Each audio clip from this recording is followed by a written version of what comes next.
There are certain parts of Penn State that always look the same. The mall and Old Main, that always resonates with you. When you stand in front of that, I always get teary-eyed. When you walk onto campus, all those old feelings come flooding back that you had 40, 45 years ago. They don't change. They're always there. If you love a place, they're always there. My father had to mortgage our house to send me to college, even though it was only $1,500 a year then, and that included everything.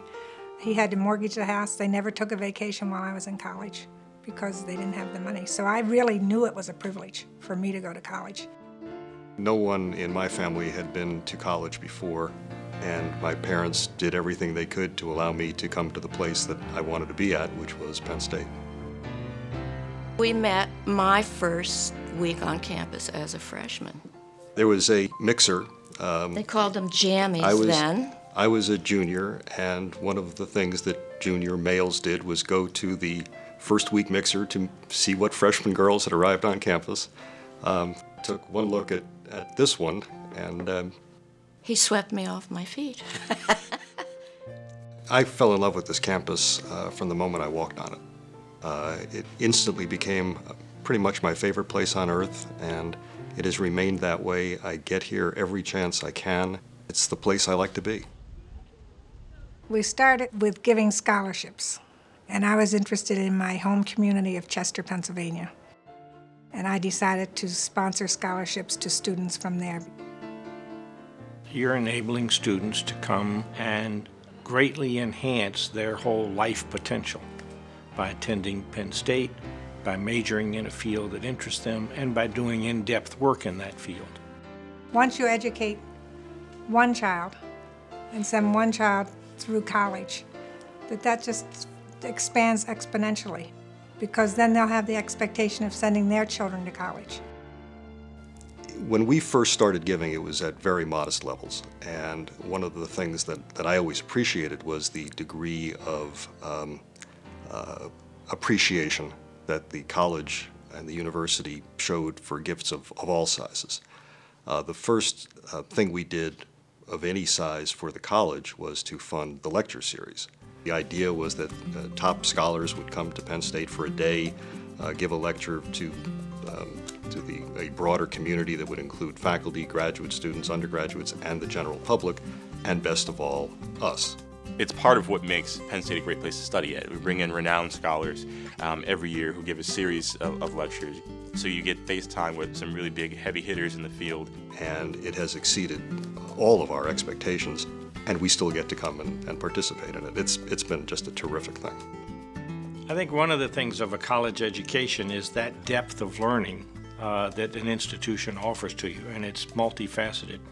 This year I received the McCourtney Family Distinguished Graduate Fellowship, and that's enabled me to obviously come here, to attend courses, to continue my own research. It's crucial to stay current, to stay on top of new ideas, to continue doing new research, to explore new topics. I think part of that also translates over into the classroom. So to be able to have research opportunities now in order to start pursuing some of these ideas that I'm toying with, or be able to pursue even more specific projects, I think is fantastic. I would love the opportunity to thank Mr. and Mrs. Burroughs again for their generous contribution for their Joseph Lindstrom Graduate Fund. As it turned out, we did that in honor of Jan's father. He passed away before we could tell him about it. We did plan to tell him about it. And he was quite interested in what we were doing with the Richards Center. So I think he would have been very pleased with this. When I was first approached about the Civil War era center, it struck me that that was an opportunity for Penn State to do something that could truly be game-changing. We could not do this, of course, without the support of an awful lot of folks who had confidence in our vision, who shared the vision, and who were willing to back it up. The gift that we gave to the Richards Civil War Center put us in touch with Carol Reardon. Because of that gift, they invited us to go to Gettysburg. And we went to Gettysburg with the people in this center, and Carol Reardon was our leader. She took us on the battlefield of Gettysburg, and she was such a dynamo. We called her the General. No one has led a full life unless they have been on Pickett's Charge with Carol Reardon leading the charge.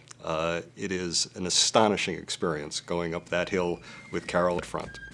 She recreates for you the events of July the 3rd, 1863, and which regiment was here and who was there and what were the line of defenses and what was the weather and what were the sounds and where was the food prepared, and the whole picture of the battlefield. Well, I always say Gettysburg is my favorite classroom. Classrooms do not have to have 4 walls, ceiling, and PowerPoint. Sometimes all you have to do is walk out your front door and onto the battlefield, and you're in your classroom. We got very excited being with Carol because she put you right in the middle of the battle. And we were running up and down hills and ducking, and she was incredible. At the end of this experience, I went back and checked on my family background and found that my great-grandfather was actually in the Battle of Gettysburg, in Pickett's Charge.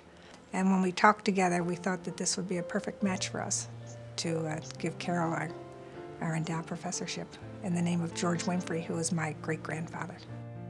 Not only did the McCourtneys have the generosity to endow this professorship, but it gave it a name that's not just meaningful to the McCourtneys, but is meaningful to me as well. I think it's just wonderful. I feel a great deal of responsibility not to squander this. When you do sort of step up and make that commitment, say, I will, or I want to give back to the college, or I want to give back to the university, the amount that's attached to it is, I mean, obviously the money itself is useful, but I think it says something about the program, something about the department, that people who don't have to be affiliated with it are willing to sort of come back and say, I want to help, I want this program to be the best that it can be. Everyone approaches philanthropy in their own way. No one is going to be a devoted supporter of something that they don't have a passion for.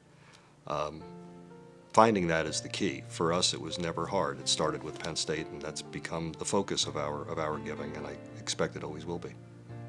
I think it's so important for us to give and set an example, and therefore people that we have given scholarships to, kids that we've given scholarships to, really are going to do the same thing, I think, as they get older and make money and realize how important it was for them. They want to give to others as they received. You know, they're helping to create future scholarship, to create future historiographical debates. So the money that they've contributed is really, hopefully it'll come back tenfold in a certain manner of speaking.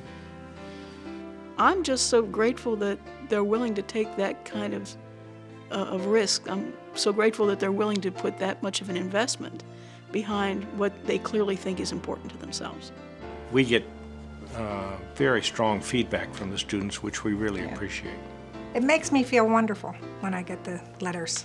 I feel very rewarded for the little bit that we do. When I receive those letters, it's just like a shot in the arm. You know, I really enjoy them and appreciate it. It sometimes feels a little embarrassing to be thanked for something that brings us so much.